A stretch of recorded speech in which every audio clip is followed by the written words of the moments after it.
Herkese merhaba arkadaşlar, kanalımıza hoş geldiniz. 2002 yıl mezunlarına selam olsun. Ünlü oyuncu Qübsə Özay çocukluk fotoğrafları ile takipçilerini yıllar öncesini görüntüledi.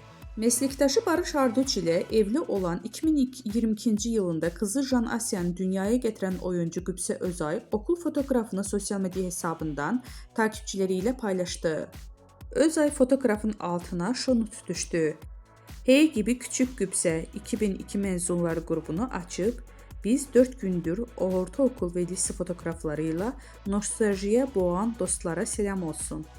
Kimisi annesiyle kulislerde tanıştı, kimi ise set aralarında babasını bekledi. Kimi ise tesadüfen sahneyle ilk tanıştı.